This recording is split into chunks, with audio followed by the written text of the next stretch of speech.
Hi, I'm Christina, and today I'm going to be talking about mood reading. So at the start of this year, I set myself a bit of a reading challenge, a bit of a reading experiment, and that was to mood read exclusively for a total of 6 months. So prior to that, I had been setting monthly TBR videos, and a lot of those more recently had been themed TBRs. So I was reading books with a person on the cover, or an animal on the cover, or nature on the cover, or something of that kind of nature. And I just thought I wanted to have a little bit of an experiment and just give myself some more freedom to read whatever I wanted to do. So I think I was finding those TBRs a little bit restrictive in the sense that I had this pile of books and I was intending to read those ones that month, and that kind of meant that I couldn't go to the library and just pick something off the shelves and give it a go because it wasn't part of my TBR, if that makes sense. And I also, when I have some reservations at the library, and then one of them might come in months and months later because I've been on this reservation list for a really long time, I'm ranked like 50th in line, and then it comes in and I'm thinking, but I can't read it because it's not on my TBR. And then I always want to prioritise that new book that I've been waiting for from the library. So I thought I'm going to completely scrap TBRs, and I did that in the start of 2023. So my very last TBR was in December 2022, and I have to say at the beginning I really enjoyed the freedom of it. I literally just pick up any book that I wanted and just read it, and that was such a lovely thing. And I have to say that's kind of what my reading life used to be before I discovered BookTube or anything of that nature. I would literally just go to the library, pick a few books from the shelves that I wanted to read, and then I would just read them, and then I would return them, and then I'd go back and get some more, and that was it. I didn't really have a TBR, like a physical TBR. I just went to the library, picked up the books I wanted to read and read them. And if I picked up a book and I didn't like it or I didn't want to read it, I just returned it and never thought about it ever again. I didn't even consider it like a DNF. It was just gone from my life. So I thought this would be such a good kind of reading experiment for me, and just kind of get that freedom back, that kind of like excitement just to pick up a book and read it right now, regardless of like a TBR. But then after a few months, so I said for the first kind of like 3 or 4 months, it was really good. I had so much freedom to read whatever I wanted, and I didn't feel restricted by a TBR or restricted by a theme. And yeah, I just went for it. But then more recently, in the last couple of months, it started to become a little bit more difficult in the sense that I have now started to pick up books and then just kind of put them down when I fancy reading something else. So I think that has been kind of the shortcomings of mood reading for me. So I will just show you some of the books. So I'm currently now in the middle of 4 books. Well, I'm in the middle of 5 books. So one of them I am like actively reading, and the other 4 have been kind of put down. And prior to like filming this video, I actually had 10 books that were just partly read, and that was kind of overwhelming. And I was just thinking, am I ever actually gonna get back to reading any of these books? I think when it got to like 10 books, it felt like a lot of books, especially because I only read 3 or 4 books a month. So I had like 2.5 months like worth of books just sitting in a pile. So I thought I needed to do something about it, and I have got rid of 6 of them. They've gone back to the library. I've not marked them as DNF. They've just gone out of my life. So now I have 4 books sitting here, and the reason is because, well, I own 3 of them and one of them's the library, but I just wasn't quite ready to let it go. But this has kind of become my issue, that I have lots of books kind of partly read, so I've not really finished a book. So it got to the stage when I hadn't actually finished a whole book for a whole month, which is quite a long time actually, considering I normally read like a book like every week or so. So I thought I need to do something about it and kind of try and deal with that.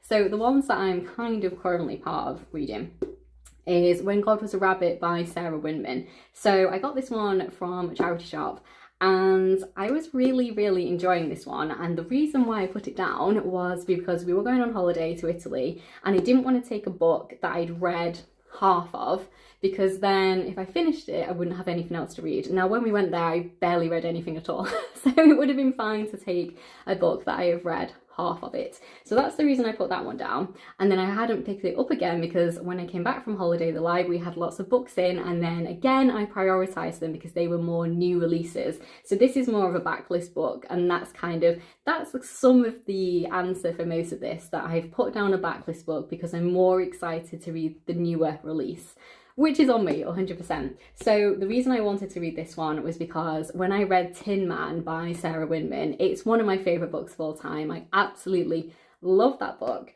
So I was like, yeah, definitely want to read some of her backlist books, and this one, When God Was a Rabbit. So I've read, how many pages have I read? I've read 132 pages of this one, and it's about halfway through, I would say. How many pages is this book? 335. Not really half, but you know, a decent part of the way through. So I definitely will continue reading this one. But I think the other thing is, when you have a big gap from reading a book, I've read 3 complete books since this one. Yes, that's true. I've read 3 whole books since this one. So I still have the story in my brain and the characters, and I still know what's going on. I'm still up to scratch. But some of these other books that I've put down a lot earlier than this one, I'm starting to forget, which is so annoying. So the second book that I have is The Book of Etta by Meg Elison, and this one is the second book after the book of the Unnamed Midwife. And again, I was really enjoying this one, and the reason I put this one down is because some more books came in at the library and I own this one, so I prioritised those, not as far into that one. So I've read how many pages of this one? I've read pages up to pages 97. So how many pages of this book? It's a good 300 and something pages. Yeah, so I've read about a third of this one, so maybe a half if we're being generous, and about a third of this one. Now this one I put down. So this is Appliance by J.O. Morgan, and this one was on the Orwell Prize for Political Fiction in 2022. And I wanted to read more of that prize because I've read a couple and I really enjoyed them. So I absolutely love The High House by Jessie Greengrass. That was one of my best books that I read last year. So I wanted to read more from that prize. And I've not read many, actually, I haven't read many pages of this. I've read 20 pages, but it's quite a short book. But I'm kind of thinking I might put this one, so it's about 200 pages, so about 10% of this one. So I'm kind of asking your advice. If you've read any of these books, which ones do you think I should pick up again and which ones do you think I should put down? But I think I'm leaning towards putting this one down and just returning it to the library, not marking it as a DNF because it's not, in the sense I don't dislike it. I just think maybe my interest has passed, and well, maybe I'm more interested in finishing these, is the truth. And then the final one that I kept, and don't forget I've got rid of 6 others. This one is so annoying because I'm so near the end. It is Sight by Jessie Greengrass, and I just mentioned her other book, The High House. So this is her debut novel, and because her book was one of my favourite books of 2022, I wanted to read some more by her. I've been trying to do that with some of my favourite books of the year. I've been trying to specifically go and find some of their backlist books or their debut novels.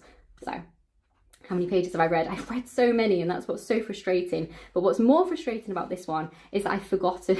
I've forgotten so much. So I've read 176 pages. Look how I don't know why I just put it down. Out of, this is insane, 193. So I had like 20 pages to go, and the problem now is I don't remember a lot of this book. So I think I put this book down in like January, February time, and I honestly can't remember the characters' names. I remember the general themes, but everything else is gone. So as irritating as it's going to be, in the sense I'm rereading it, I'm going to have to go back to the beginning, unfortunately, on this one, which makes me feel like I should just put it down, put it back on the TBR pile, just completely start again at another time. So I think maybe that's what I'm leaning towards. So probably just putting this one down and picking it up again at some other stage, and then probably finishing these because I still remember enough about them. So this one was obviously months and months ago, and these ones were in the last couple of months. So yeah, I think I can continue on with these and everything will be okay. And I think if I'm being honest with myself, because I'm currently reading another book and I have a couple more books that I want to read, that I should probably let this one go for now and potentially pick it up again in the future, because I can always go back to the library. So I just want to know, what are your thoughts on mood reading and TBRs? Do you always set yourself a TBR, like monthly or seasonally, or do you generally just kind of mood read and just pick up whatever your heart wants you to read? So I'm thinking now, going forwards, I've done 6 whole months, no TBR, exclusively mood reading. I'm thinking I might start bringing TBRs back, but I don't think I'm going to do theme TBRs immediately, because I think that's what I was finding restrictive, in the sense that I was like, I want to do something more fun with my TBR. I'm thinking of bringing back TBRs, but probably not theme TBRs, at least for a little while. And I might just go to the library, pick up some of the books that I want to read, and then kind of make my library book haul into my TBR for that month. So that's kind of my plan with that one. So we'll see how that one goes.